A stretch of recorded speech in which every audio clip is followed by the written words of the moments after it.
नमस्कार। समाजशास्त्र की इस यूट्यूब क्लास में आपका स्वागत है। सामाजिक अनुसंधान पद्धति में आज हम चर्चा करते हैं केंद्रीय प्रवृत्ति की माप में औसत, एवरेज। औसत या इसे कहते हैं माध्य भी हम कह सकते हैं। ये क्या होते हैं, सामाजिक अनुसंधान में इनका क्या महत्व है आदि के बारे में आज हम चर्चा करते हैं। माध्ययों के प्रकार कितने होते हैं, समांतर माध्य, माध्यिका, बहुलक आदि के बारे में हम इसमें चर्चा करेंगे। माध्य का क्या अर्थ है? क्राक्स्टन और काउडेन कहते हैं माध्य समंकों के विस्तार के अंतर्गत स्थित एक ऐसा मूल्य है जिसका प्रयोग समंकमाला के सभी मूल्यों का प्रतिनिधित्व करने के लिए किया जाता है। सैमसन और काफ्का कहते हैं केंद्रीय प्रवृत्ति का माप एक ऐसा प्रतिरूपी मूल्य है जिसकी ओर अन्य संख्याएं केंद्रित होती है अथवा जो उन संख्याओं को दो भागों में विभाजित करता है। इस प्रकार स्पष्ट है कि माध्य संपूर्ण श्रेणी या तथ्यों का प्रतिनिधित्व करता है। इसका मूल्य अधिकतम और न्यूनतम मूल्यों के मध्य में स्थित होता है, इसलिए इसे माध्य कहते हैं। यह एक प्रकार से केंद्रीय मूल्य को व्यक्त करता है। यह विशाल तथ्यों, आंकड़ों अथवा संख्याओं के संक्षिप्तीकरण के रूप में केंद्रीय मूल्य को स्पष्ट करने वाला अंक या मूल्य होता है। माध्यों की क्या उपयोगिता होती है, क्या उद्देश्य है, इस बारे में बात चर्चा करें तो पहली बात, संक्षिप्तीकरण में सहायक। सांख्यिकी माध्य का मुख्य उद्देश्य विशाल तथ्यों के संक्षिप्तीकरण में सहायता करना है। इससे सारणियन के परिमाणों को याद रखना आसान होता है। तुलना में सहायक, माध्य के द्वारा अनेक अंकों को एक क्षेत्रों या समूहों के रूप में प्रदान किया जाता है। इस प्रकार विभिन्न क्षेत्रों और समूह के तथ्यों को क्रम से अलग अलग माध्यों की सहायता से एक अंक के रूप में संक्षिप्त करके परस्पर तुलनात्मक अध्ययन किया जा सकता है। विश्लेषण में सहायक, माध्यों द्वारा विभिन्न समूहों तथा वर्गों के प्रभाव, परिणाम या मूल्य संक्षिप्त रूप से हमारे सामने आ जाते हैं। उनकी परस्पर तुलना करना सरल हो जाता है। इसी तुलना के आधार पर अनुसंधानकर्ता प्राप्त तथ्यों का वैज्ञानिक विश्लेषण करने की स्थिति में आ जाता है। अनुपात निर्धारण, माध्य के द्वारा तथ्यों के दो समूहों के परस्पर अनुपात को ज्ञात किया जा सकता है। सरलीकरण करना, विशाल आंकड़ों को माध्य उनके केंद्रीय मूल्यों को ज्ञात करके सरल तथा छोटे रूप में प्रस्तुत कर देता है। इससे तथ्य बोधगम्य, स्पष्ट तथा सरल हो जाते हैं। समग्र का प्रतिनिधित्व करना, माध्य एक अंक के रूप में ऐसा निष्कर्ष होता है जो संपूर्ण तथ्यों का प्रतिनिधित्व करता है, क्योंकि अन्य सभी मूल्य इसके आसपास वितरित होते हैं। यह वह पूर्ण समूह का निष्कर्ष होता है।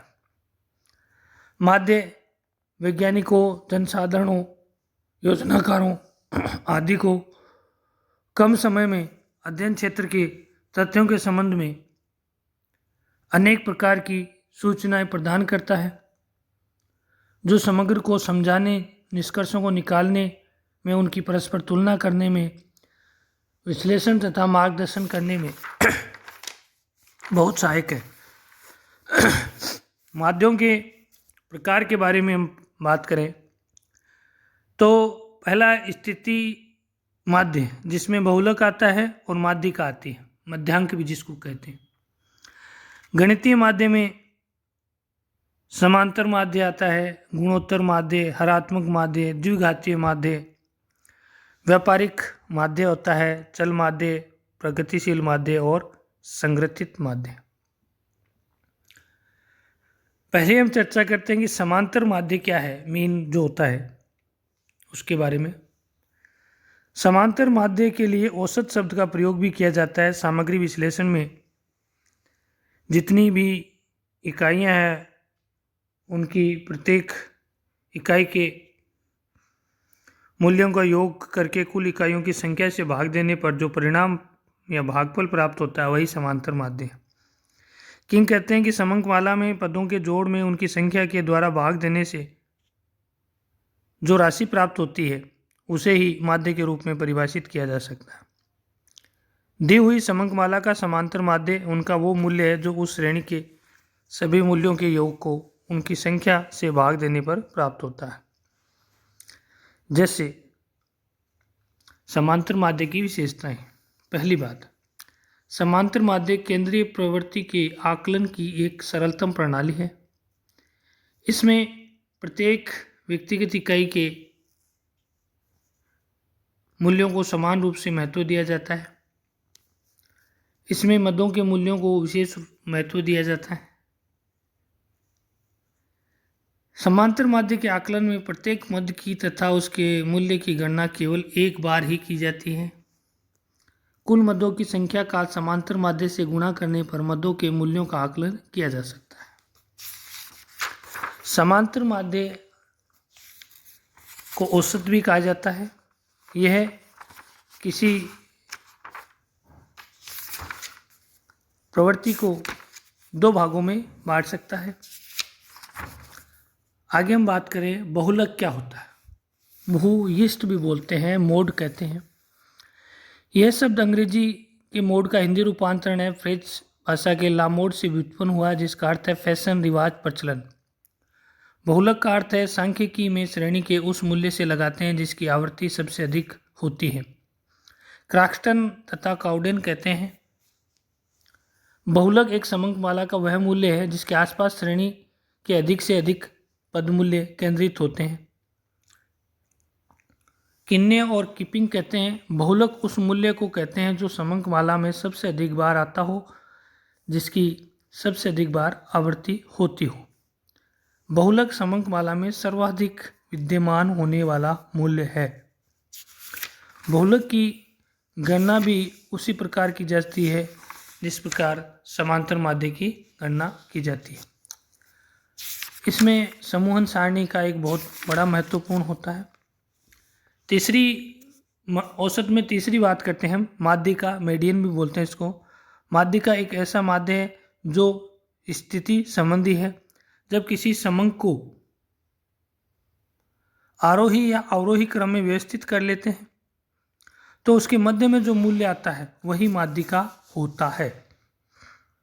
कॉर्नर कहते हैं कि माध्यिका समंक श्रेणी का वह चर मूल्य है जो समूह को दो बराबर भागों में इस प्रकार बांटता है कि एक भाग के सारे मूल्य माध्यिका से अधिक और दूसरे भाग के सारे मूल्य माध्यिका से कम होते हैं। इस प्रकार माध्यिका वह केंद्रीय मूल्य है जो क्रमबद्ध और व्यवस्थित समंक वाला को दो बराबर भागों में बांटता है। इस प्रकार आज हमने औसत में बात की थी समांतर माध्य, माध्यिका और बहुलक। समांतर माध्य औसत या बीच की अवधि होता है। बहुलक वह पद मूल्य होता है जो बार बार रिपीट किसी श्रृंखला में होता हो। और माध्यिका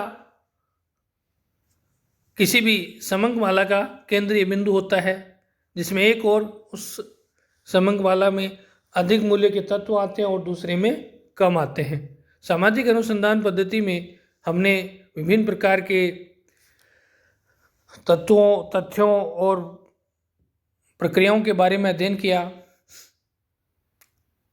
आगे हम औसत कैसे निकालते हैं, कौन कौन सी प्रविधियां औसत निकालने में काम में ली जाती हैं, उस बारे में चर्चा करेंगे। औसत निकालने के लिए समांतर माध्य में, माध्यिका में, बहुलक में, तीनों में अलग अलग प्रवृत्तियां काम में आती हैं। जैसे प्रत्यक्ष विधि द्वारा भी निकाला जाता है और समूहन के द्वारा भी होता है, अप्रत्यक्ष विधि के द्वारा भी इनका आकलन किया जाता है। धन्यवाद।